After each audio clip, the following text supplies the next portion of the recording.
नमस्कार दोस्तों, कैसे हैं आप लोग। आज मैं आपके साथ बात करने वाला हूं सुशांत सिंह राजपूत के मर्डर को लेकर। आप बहुत अच्छे से जानते हो 14 जून 2020 को हम सबने सुशांत सिंह राजपूत को इस दुनिया से खो दिया था और उसके बाद से ये बातचीत चलने लगी कि सुशांत ने आत्महत्या नहीं की है, ये मर्डर है।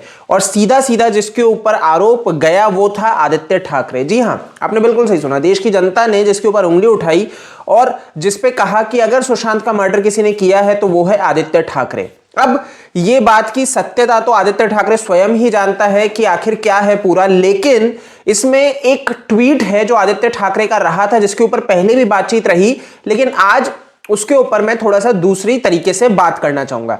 तो पहले मैं आपको बता देता हूं वो ट्वीट क्या है। तो आप यहां पे देख सकते हो 14 जून 2020 को, जिस दिन सुशांत सिंह राजपूत को हम सबने खोया था, तो वही मध्य रात्रि यानी कि लगभग 1 बज के कुछ मिनट पे आप देख सकते हैं कि आदित्य ठाकरे ने एक ट्वीट किया था करण जौहर को। यहां पे आप इस ट्वीट में जो सबसे महत्वपूर्ण भाई ध्यान खींचता हुआ जो शब्द है वो ये है कि भाई वर्क प्लान को लेके ये बात कर रहे हैं, इनका कुछ प्लान है। चलिए, अच्छी चीज है। इसके ऊपर सारी चीज यही रही कि 14 जून को रात को सुशांत का जब मर्डर किया गया, तो जिसमें आदित्य ठाकरे का भी नाम आ रहा है कि वो भी लिप्त है, तो वो व्यक्ति ने पूरी की पूरी साजिश, और ये पूरा एक कोडवर्ड रहा क्योंकि ये सारे बॉलीवुड के जो लॉबी है, करण जौहर एक ऐसा व्यक्ति है जो भी इसमें कहा जा रहा है कि इन सब चीजों को जानता था। तो ये सब एक कोडवर्ड रहा कि आपस में ये प्लान कर रहे थे और आपस में बातचीत कर रहे थे सोशल मीडिया के माध्यम से, जिससे कि ट्रैक नहीं किए जा सके कि आगे कल को पड़ताल भी बैठती है तो कोई व्हाट्सएप चैट्स ना रहे, हिस्ट्री ना रहे। क्योंकि आप बहुत अच्छे से देख चुके हैं कि किस तरीके से एनसीबी सीबीआई चैट्स निकाल चुकी है, व्हाट्सएप चैट्स रिया और इन सब की आ चुकी है। तो यहां पे इन्होंने बहुत ही खुफिया तरीके से इस चीज को अंजाम दिया। इस तरीके की सारी बातें हो चुकी है। ये तो मैंने आपको बता दिया जो इस ट्वीट को लेकर बात चली। अब मैं इसको दूसरी दृष्टि से देखना चाहता हूं, जिसके ऊपर बहुत से वामपंथी और सबने बात की कि आखिर ये सब जो है कि करण जौहर ने उसको बधाई दी, इसने सिंपल सा कहा और इनका एक वर्क प्लान है जो आगे जाके करने वाले हैं। तो अब आ चुका है आज 2022 और यह ट्वीट है 14 जून 2020 का। 2 वर्ष लगभग होने को आ चुके हैं और 14 जून 2022 को 2 वर्ष पूरे हो जाएंगे। तो आप मुझे बताओ, इतने वर्षों में आपने आदित्य ठाकरे और करण जौहर ने कौन सा साथ मिलकर एक प्रोजेक्ट लॉन्च किया, कौन सी मूवी आई, आदित्य ठाकरे कहीं पे एक्ट कर रहा है? आप मुझे एक भी ऐसा एक लाके दे दीजिए जिसमें इन दोनों का कोई भी ऐसा वर्क प्लान रहा हो, कोई ऐसा प्रोजेक्ट रहा हो जिसके ऊपर ये काम कर रहे थे। तो यहां पे मैंने गूगल कर लिया है और आज तारीख है 14 जनवरी 2022, मकर संक्रांति। तो आदित्य ठाकरे, करण जौहर, मैंने गूगल सर्च किया और ये कुछ सर्च रिजल्ट आ रहे हैं। चलिए देखते हैं क्या वर्क प्लान और क्या प्रोजेक्ट रहे उनके। तो यहाँ पे पहला कंगना का जो इंटरव्यू था, लेकिन आदित्य ठाकरे का एक ट्वीट आता है, क्योंकि अगर इनका वर्क प्लान रहा तो ट्विटर पर डेफिनेटली इन्होंने बताया होगा। तो इस ट्वीट को देख लेते हैं।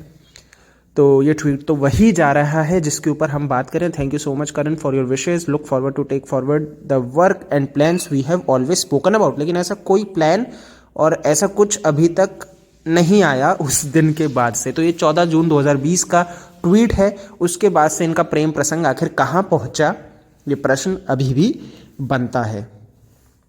यानी कि क्लियरली ये एक जो लोगों के द्वारा और जो हमारी देश की जनता ने बात की कि आदित्य ठाकरे और ये सारे लोग मिलकर एक साजिश रच रहे थे। क्योंकि आप उस चीज को भी नहीं भूल सकते कि किस तरीके से करजत फार्म हाउस में, जी हां, करजत में जब रिपब्लिक का एंकर अनुज वहां पे था, तो किस तरीके से उनको गिरफ्तार कर लिया गया कि आप वहां पे जाके एक इन्वेस्टिगेटिव जर्नलिज्म भी नहीं कर सकते, आप खोजबीन भी नहीं कर सकते कि आखिर क्या रहा, कि क्यों स्टीव पिंटो ने अपने इंस्टाग्राम प्रोफाइल में जितने भी पोस्ट किए उसके अंदर करजत को लेके कुछ ऐसे क्रिप्टिक पोस्ट थे जिसमें यह बताया गया कि वहां पे लाशें दफनाई गई हैं। जी हां, सही सुना आपने कि करजत फार्म हाउस जो रहा है, जहां पे बड़े बड़े ये उद्योगपति, ये पॉलिटिशियंस, फिल्मी हस्तियों के फार्म हाउस है, वहां पे ये बिल्कुल बात निकल के आई है कि वहां पे बॉडीज दफनाई गई है माइनर्स की, बच्चों की, और वहां पे स्मगलिंग, चाइल्ड ट्रैफिकिंग चलती है। और इतना ही नहीं, आज एक और खबर आई है कि किस तरीके से महाराष्ट्र के अंदर एक हॉस्पिटल में कितने 56 कुछ बच्चों के कंकाल और ऑर्गन्स मिले हैं। अब आप सोचिए क्या चल रहा है।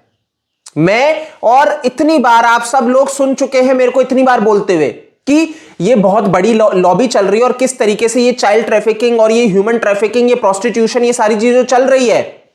आप देख लीजिए, आपके सामने है धीरे धीरे कैसे कड़ियां खुल रही है, कैसे एक गंदगी पनप रही है और ये बड़े बड़े प्रभावशाली पॉलिटिशियन, प्रभावशाली लोग ये एक धंधा चलाते हैं। तो यहां पे अब इस ट्वीट का जवाब दे दे ये स्वयं सामने आके कि आखिर क्या था, क्यों इन्होंने इस तरह का ट्वीट किया और आज तक कोई काम नहीं है, कोई प्लान नहीं है, तो ऐसा क्या था, राइट। 2020 से 2022 आ चुका है आज।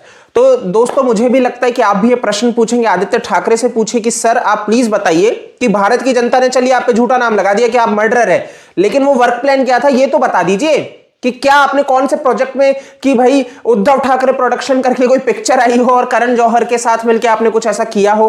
तो मुझे तो आज तक ऐसा नहीं सामने आया, और ऐसा कुछ है तो आप सामने रख दीजिए, हो सकता है हम लोग अनभिज्ञ हो, है जी, तो आप हम सबको उसके बारे में थोड़ा सा बता दीजिए।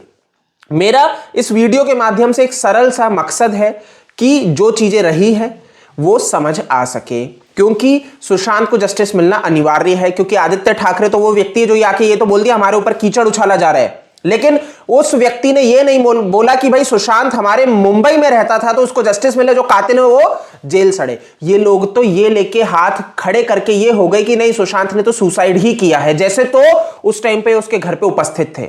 आप सोचिए महाराष्ट्र की सरकार इस तरह से बैठ चुकी थी जैसे इनके सामने ही सुशांत ने फंदा लटकाया। भाई आप इतने करीबी हो रिया के, आप इतने करीबी हो सिद्धार्थ पिठानी इन सबके कि इन लोगों की आप सुन रहे हैं।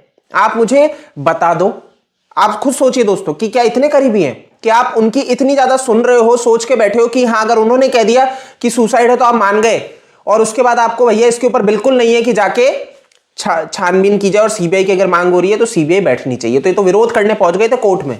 तो आदित्य ठाकरे जवाब बनता है, क्योंकि भारत की जनता को क्लियरली लगता है कि आप एक मर्डरर हैं, आप एक कातिल हैं, तो आपको क्लैरिटी देनी बनती है, ना कि सिर्फ आके कि मेरे पे कीचड़ उछाला जा रहा है। चलिए इस वीडियो में इतना ही है। आई होप कि जनता को ये वीडियो पसंद आया होगा और वो इस वीडियो को आगे अन्य लोगों तक साझा करेंगी, क्योंकि ये बहुत जरूरी है कि आप इस वीडियो को जितना ज्यादा लोगों तक पहुंचाएंगे उतना ज्यादा वो सुशांत केस को समझेंगे और उसके ऊपर बोलेंगे कि क्यों जरूरी है और कैसे प्रभावशाली लोग इस पूरे केस में लिप्त हैं। अगर आप नहीं बोलेंगे तो फिर हमारी आवाज को दबा दिया जाएगा, राइट। आप ही हमारी ताकत है, समझ लो, सिंपल। इस वीडियो में इतना ही है। जय हिंद।